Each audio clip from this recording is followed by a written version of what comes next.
안녕하십니까? 드디어 기다리던 봄이 왔습니다. 나이를 먹으니까 아브라함 목자님 계신데 나이 얘기를 해서 죄송합니다. 봄이 기다려집니다. 봄이 오면 생명이 새롭게 살아나고 또 꽃이 피고 희망이 생기는 것 같습니다.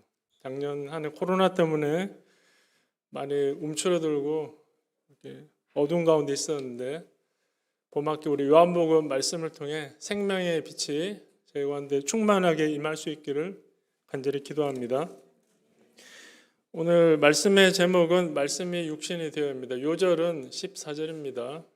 14절을 같이 읽어보시겠습니다. 시작. 말씀이 육신이 되어 우리 가운데 거하심에 우리가 그의 영광을 보니 아버지의 독생자의 영광이요 은혜와 진리가 충만하더라.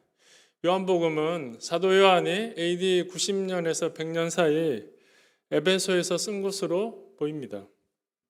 공간 복음인 마태복음, 마가복음, 누가복음은 예수님의 탄생부터 부활 승천까지 순차적으로 기록함으로써 예수님이 하나님의 아들이심을 증언하고 있습니다.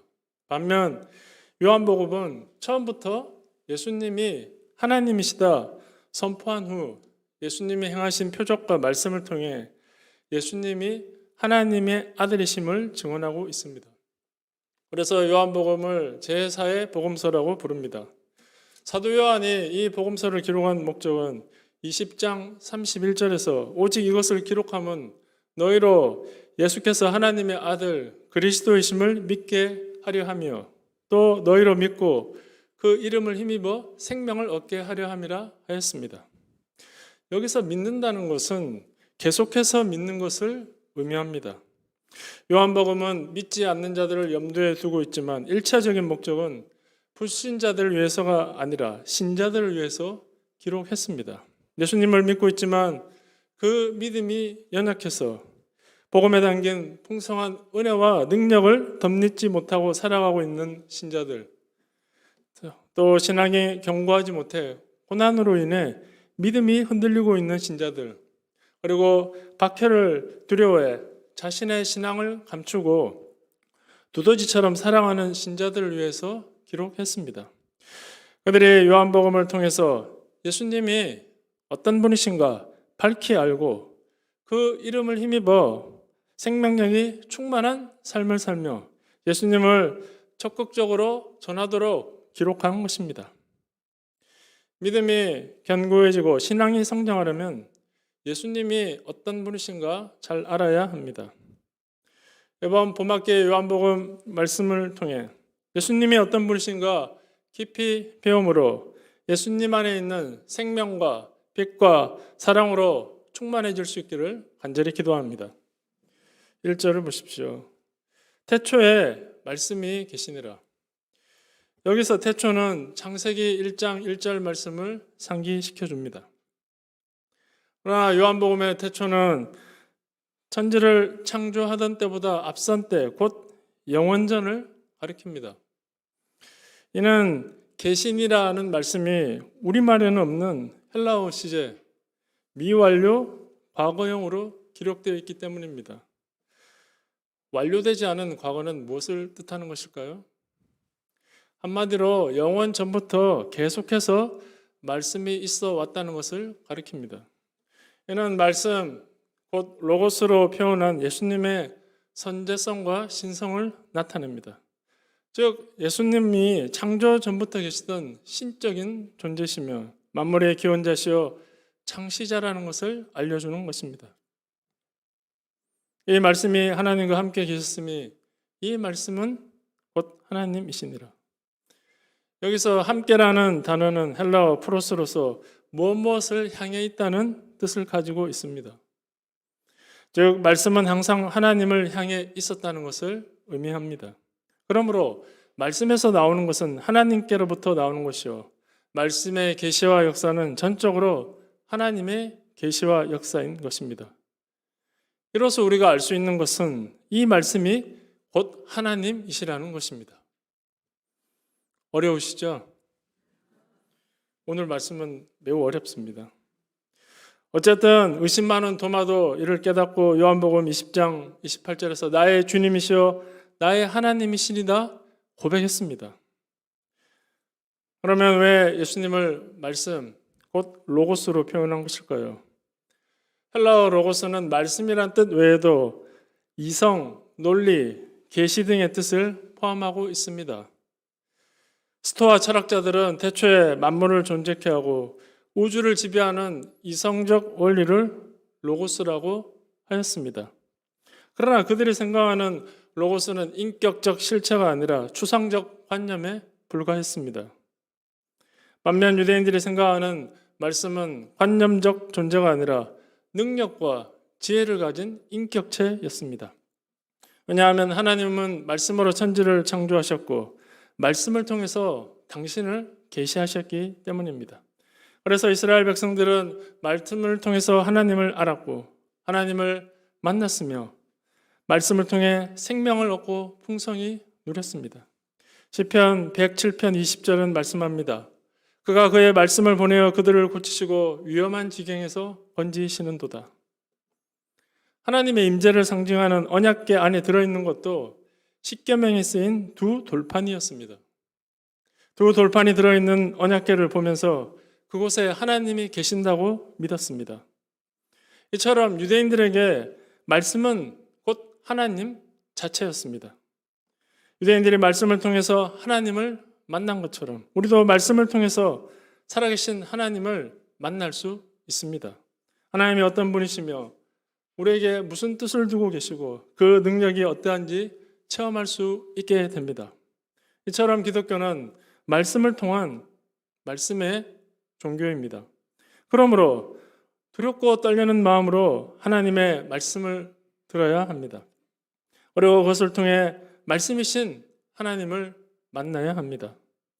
요한은 헬라인들이 생각하는 로고스가 바로 예수님이시며 유대인들이 말씀을 통해 하나님을 만난 것처럼 예수님을 통해서 하나님을 만나고 그 뜻을 알게 됨을 알려주고자 예수님을 로고스 말씀으로 표현한 것입니다. 3절을 보십시오. 만물이 그로 말미암아 지은 바 되었으니 지은 것이 하나도 그가 없이는 된 것이 없느니라.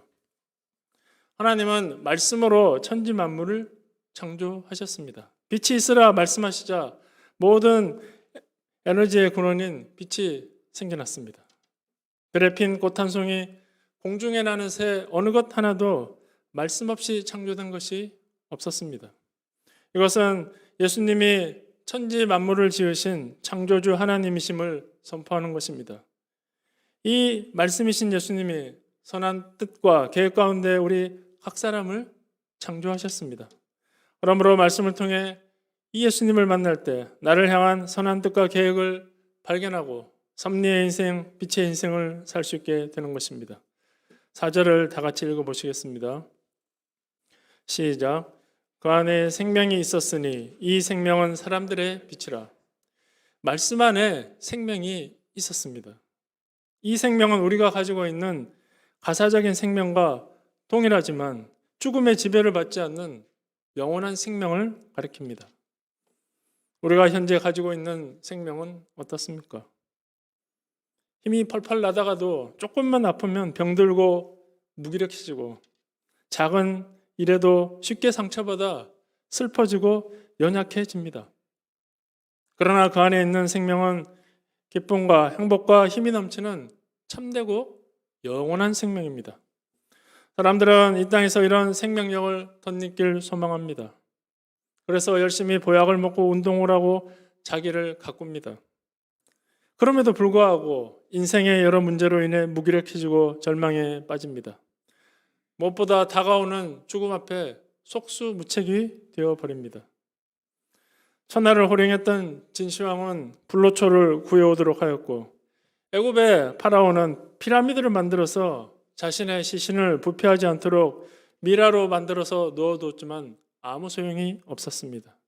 그들의 시신은 부패했고 그들이 누리던 부귀영화는 죽음과 함께 다 사라져 버렸습니다. 진정한 생명, 영원한 생명은 오직 말씀이신 예수님 안에만 있습니다. 그러므로 말씀이신 예수님 안에 거해야 합니다.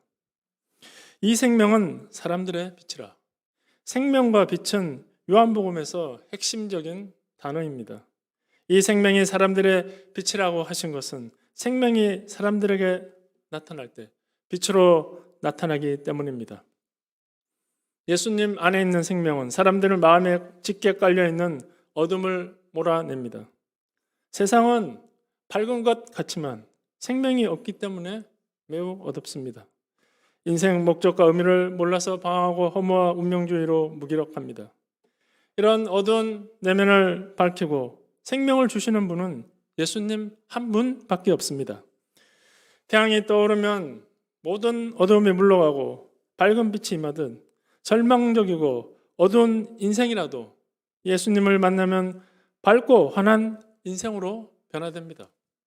우리 가운데 박그레이스 사모님이 증인이십니다. 여기 없으시네요. 예수님을 만나기 전 얼굴이 늘 어두웠습니다. 사실 얼굴도 조금 까무잡잡한 면이 없지 않아 있습니다. 입에서는 쉬지 않고 한숨이 흘러나왔습니다. 그러나 생명의 빛 예수님을 만나고 한숨 대신 찬송이 흘러나오고 해처럼 빛난 얼굴이 되었습니다. 어둡고 기쁨이 없는 우리에게 생명의 빛을 비추사 밝고 환하고 생명력이 넘치는 삶을 살게 하시는 우리 주님께 감사와 찬송을 돌려드립니다. 5절을 보십시오. 빛이 어둠에 비치되 어둠이 깨닫지 못하더라. 여기서 깨닫다는 말은 understand, 깨닫다와 overcome, 이기지 못한다는 두 가지 의미를 가지고 있습니다. 따라서 5절 말씀은 어둠이 빛을 깨닫지 못한다는 뜻과 어둠이 빛을 이기지 못한다는 뜻을 모두 가지고 있습니다. 빛이 어둠에 비치면 어둠이 물러가는 것이 당연한데도 깨닫지 못한다는 것은 그만큼 세상이 어둡다는 것을 의미합니다. 또 고의로 빛을 배척하는 것을 나타냅니다. 구약시대 때부터 하나님은 많은 선지자들을 보내셔서 말씀하셨지만 택한 백성들은 그들을 배척했습니다. 예수님 당시에도 그러했습니다. 그렇기 때문에 어둠 가운데 있는 사람들을 깨우쳐서 빛 가운데로 인도할 사람이 필요하였습니다. 하나님은 빛의 증거자로 세례 요한을 보내셨습니다. 9절을 보십시오. 참빛 곧 세상에 와서 각 사람에게 비추는 빛이 있었으니. 참빛은 불완전한 빛에 대하여 완전한 빛을 가리킵니다. 이 빛은 각 사람 내면에 있는 어둠을 몰아내고 생명을 주는 완전한 빛입니다. 예수님이 오시기 전에 세상을 비추는 여러 가지 빛이 있었습니다. 동양에서는 공자, 서양에서는 소크라테스, 플라톤 같은 현자들의 윤리의 빛, 이성의 빛을 비추고 있었습니다. 소크라테스는 결혼에 대해 질문하는 젊은이들에게 이런 말을 자주 했다고 합니다. 결혼은 일단 하고 보라. 착한 아내를 만나면 행복할 것이요. 악처를 만나면 철학자가 될 것이다. 이 소크라테스의 말이 결혼을 앞두고 고민하고 망설이는 사람들에게 한 줄기 빛이 되었을까요? 저는 그렇다고 생각하지 않습니다. 이들은 어두운 동굴을 비추는 불빛과 같았지만 완전한 빛이 아니었습니다. 요즘 사람들은 코로나로 인해 마음에 빛이 없습니다. 비대면 온라인 수업만 듣는 대학생들 가운데 휴학을 하거나 자퇴를 고려하는 사람들이 아주 많다고 합니다. 장래에 대한 비전, 꿈이 사라져 미래가 암담하다고 생각하기 때문입니다. 이러한 어두운 세상에 코로나 백신이 한 줄기 빛이 될 수 있을까요? 어떤 사람은 부작용 때문에 맞기를 두려워하고 있습니다. 아파트 청약에 당첨되어 내 집이라도 마련한다면 빛을 얻게 될 수 있을까요? 이것은 한번 생각해 볼 수 있습니다. 그러나 우리 내면의 근본 어두움을 물리쳐 줄 수 없습니다. 우리 절망과 어둠을 물리쳐 줄 수 있는 분은 참빛 예수님 한 분뿐이십니다. 예수님이 우리 심령에 새롭게 임하셔서 코로나 시대의 모든 어두움을 이기고 새로운 희망과 비전을 덧입게 은혜 주시기를 간절히 기도합니다. 10절, 11절을 보십시오. 예수님이 이 땅에 오셨는데 세상은 그를 알아보지 못했습니다. 이방인들은 그렇다 쳐도 자기 백성인 유대인들마저도 예수님을 알아보지 못하였습니다. 그래서 철저히 배척하고 결국에는 십자가에 못 박아 죽였습니다. 이런 악한 세상을 보면 희망이 없어 보입니다. 그러나 그런 가운데서도 영접하는 자들이 있었습니다. 12절, 13절을 다 같이 읽어보시겠습니다. 시작. 영접하는 자, 곧 그 이름을 믿는 자들에게는 하나님의 자녀가 되는 권세를 주셨으니 이는 혈통으로나 육정으로나 사람의 뜻으로 나지 아니하고 오직 하나님께로부터 난 자들이니라. 영접이란 단어는 가정에 손님이 올 때 안으로 모셔들여서 대접하는 것을 의미합니다. 요한복음에서 영접하는 것과 믿는 것은 같은 것으로 보았습니다. 예수님의 이름을 믿는 것은 예수님의 전 존재를 믿는 것이요, 지식이 아니라 진실한 회개를 통해 삶의 실제적인 변화가 나타나는 것을 의미합니다. 이렇게 영접하는 자에게 하나님의 자녀가 되는 권세가 주어지게 됩니다. 권세는 권위나 권리를 뜻하는 것으로 합법적으로 하나님의 자녀가 되는 것을 말합니다. 알프스 산맥의 풍광이 아름다운 스위스 시민권을 얻는 방법은 매우 많지만 또 어렵다고 합니다. 그 중에 한 가지 방법은 4억 5천만 원 정도의 세금을 매년 일시불로 낼 수 있는 특별한 조건을 가진 사람은 된다고 합니다. 알프스의 아름다움을 감상하고 요들송을 부르는 것이 이렇게 어려울 줄 어떻게 알았겠습니까? 정말 재벌가의 금수저로 타고나지 않으면 불가능한 방법입니다. 그러나 하나님의 자녀가 되는 것은 금수저의 혈통을 타고난다고 되는 것도 아니요, 육정, 곧 사람의 피나는 노력으로 되는 것도 아닙니다. 또 사람의 뜻, 곧 남편의 의지로 되는 것도 아니요, 오직 그 이름을 믿고 영접하는 자는 누구나 하나님의 자녀가 되는 권세를 얻을 수 있습니다. 이는 전적인 은혜의 역사요, 긍휼의 역사입니다. 이 하나님의 자녀가 되는 역사가 지금도 그를 믿는 자들을 통해 이어져 오고 있습니다. 혈통으로나 출신으로 봐도 아무 꼬투리도 없는 저희를 그 이름을 영접케 하심으로 하나님의 자녀가 되게 하신 은혜에 감사를 드립니다. 14절을 다시 한번 읽어보시겠습니다. 시작. 말씀이 육신이 되어 우리 가운데 거하심에 우리가 그의 영광을 보니 아버지의 독생자의 영광이요 은혜와 진리가 충만하더라. 말씀이 육신이 되어 라는 것은 예수님의 성육신을 가리킵니다. 말씀이신 예수님이 우리와 함께 하시기 위해 우리와 똑같은 육신을 몸을 입고 이 땅에 오셨습니다. 배고프고 목마르고 피곤하고 연약한 인간이 되신 것입니다. 이는 독생자의 한없는 낮아지심과 자기의 비움을 말씀합니다. 이렇게 낮아지실 뿐 아니라 우리 가운데 거하셨습니다. 우리 가운데 거하셨다는 것은 장막을 치시고 우리와 함께한 것을 말씀합니다. 이는 구약시대 영광의 하나님께서 광야에서 그 백성과 함께하기 위해 장막 가운데 계신 것과 같습니다. 사람이 유유상종이라고 끼리끼리 모이는 법인데 자기와 수준 맞지 않는 사람과 함께하는 것은 얼마나 어려운 일입니까? 고고하게 산속에 있는 수도원에 계셔도 되는데 독생자께서는 죄인들을 구원하기 위해 자기를 낮추실 뿐 아니라 냄새나는 죄인, 문제 많은 제자들과 동고동락하셨습니다. 그들의 냄새 많은 발을 씻겨주시고 죄악된 내면을 감당해 주셨습니다.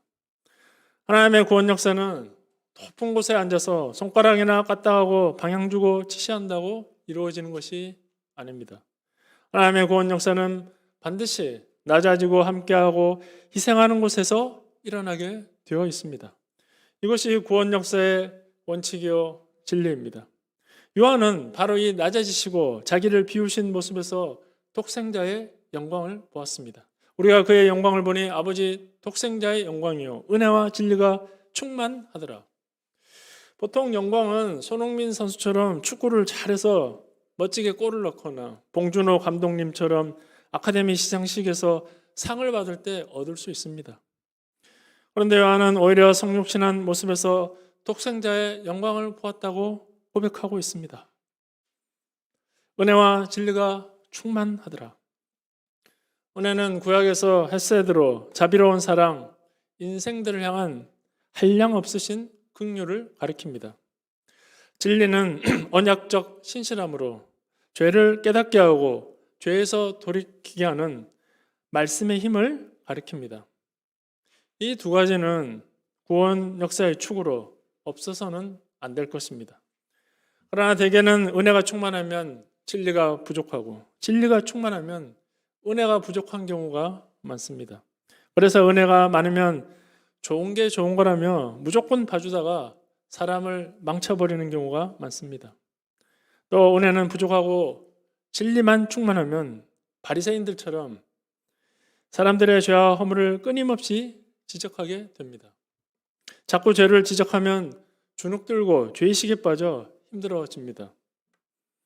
그러므로 사람을 구원하기 위해 은혜를 베푸는 것이 반드시 필요합니다.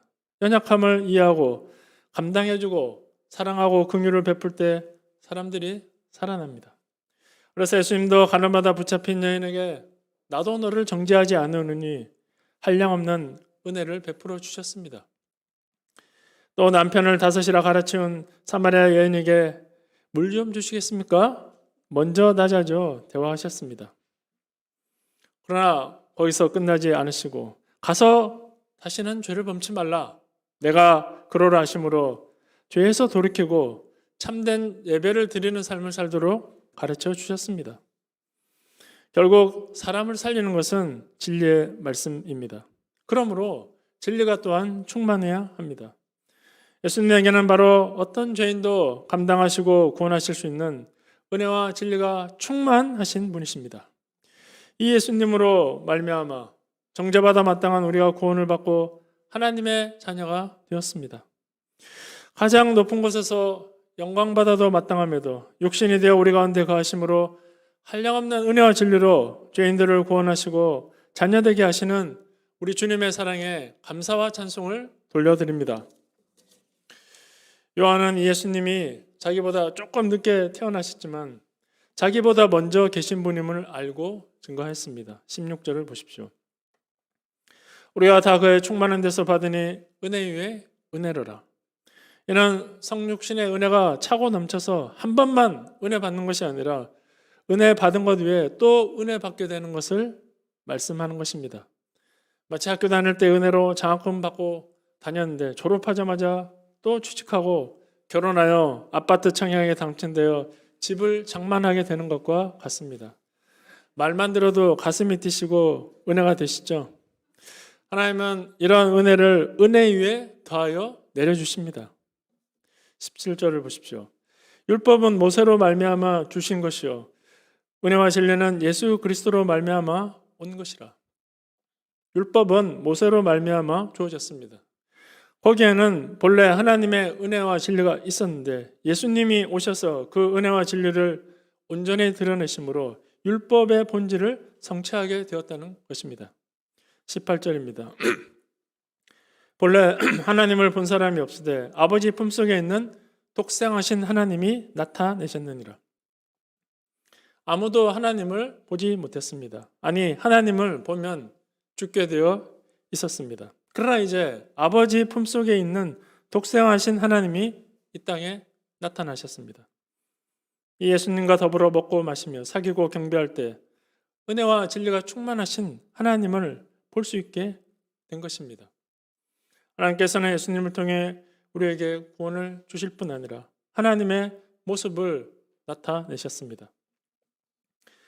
예수님을 통해 영원하신 하나님을 보게 하시고 만나게 하신 하나님께 감사와 찬송을 돌려드립니다. 죄인을 구원하시기 위해 성육신 하시어 모든 죄악과 어둠 가운데 건지시고 빛 가운데 인도하신 우리 주님께 감사를 드립니다. 학창 시절 빛 가운데 초청하시는 목자님들을 피해서 담을 뛰어넘거나 화장실에 자주 숨어 있었습니다. 교만과 반발심으로 눈을 부라리고 주의 종들을 자주 대적하였습니다. 인간적으로 영적으로 은혜 받을 꼬투리가 없었지만 하나님은 죄인을 길이 참으셨습니다. 하나님의 사랑에 저의 딱딱한 마음을 녹이고 어둡던 내면에 생명의 빛으로 충만케 하여 주셨습니다. 이 은혜로 자기 하나 감당할 수 없던 자가 가정을 이루고 직장 일을 감당하며 사람들을 섬기게 되었습니다. 자존심이 무척 강하였지만 성육신하신 주님을 배워서 낮아져 아쉬운 소리하는 것을 배우게 되었습니다. 특별히 율법적인 사람들을 매우 싫어하던 터라 은혜라도 충만한 사람이 되고자 애를 썼습니다. 연약한 사람, 잘 따라오지 못하는 사람들을 봐주고 감당해주고자 하였습니다. 그래서 이것저것 봐주다 보니 부담 없는 사람은 되었지만 진리가 그 안에 전혀 심겨지지 않는 것을 깨닫게 되었습니다. 진리가 심겨지지 않는 사람들은 수준이 안 맞아서 이제 함께하기 어렵다는 생각이 들어왔습니다. 이런 생각으로 사람들을 형식적으로 대하고 있었는데 사모님을 통해 책망을 받고 그동안 소감을 안 쓰던 이마테오 형제에게 그렇게 계속하다가는 경희 사모님에게 넘겨지게 될 것이라고 최후 통첩을 하였습니다. 이분은 깜짝 놀라며 절대 그래서는 안 된다며 목자님이 좋으니 저와 끝까지 함께하고 싶다며 소감을 절대적으로 쓰겠다고 결단하였습니다. 그날 이후로 계속 쓰고 있습니다. 저는 이를 통해 은혜도 충만해야 하지만 진리도 충만해야 함을 배우게 되었습니다. 그리고 진정한 은혜란 그냥 봐주는 것이 아니라 정말로 함께하고 연약함을 감당해주는 영적 씨름임을 깨닫게 되었습니다. 내가 은혜가 충만하다는 헛된 자부심으로 가득하여 사람들을 제대로 섬기지 못했던 것을 깊이 회개합니다. 내가 은혜와 진리가 충만하신 예수님을 새롭게 배움으로 낮아져 섬기고 진리의 말씀으로 가르치는 빛의 증거자로 쓰임받기를 간절히 기도합니다. 결론입니다. 예수님은 영원 전부터 계신 말씀이신 하나님이십니다. 이 예수님 안에 참된 생명이 있습니다. 누구든지 예수님을 영접할 때 빛으로 충만하게 되고 하나님의 자녀가 되는 권세를 얻게 됩니다. 이 모든 것이 말씀으로서 육신이 되어 우리 가운데 가신 예수님의 성육신의 은혜로 말미암은 것입니다. 우리가 이 낮아지고 섬기러 오신 예수님을 잘 배우고 만남으로 우리 안에 은혜와 진리가 충만한 봄학기 맞이할 수 있기를 간절히 기도합니다. 자, 기도하고 마치겠습니다. 거룩하시고 은혜로우신 하나님 아버지, 말씀이 육신이 되어 우리 가운데 거하신 우리 주님의 성육신의 은혜로 인해서 감사와 찬송을 돌려드립니다. 이 주님의 성육신으로 말미암아 저희와 어둠 가운데 있던 저희가 생명을 얻고 하나님의 자녀가 되었음을 생각할 때 깊은 감사를 드립니다. 저희가 이 은혜에 힘입어 날마다 말씀이신 예수님 안에 가함으로 생명의 빛으로 충만하게 도와주시옵소서. 이를 통해 죄로 어둡고 코로나로 인해 절망적인 세상 가운데 생명의 빛 예수님을 증거하는 종들로 쓰임받게 도우시기를 간절히 기도합니다. 귀한 말씀 감사하고 예수님의 이름으로 기도하였습니다. 아멘.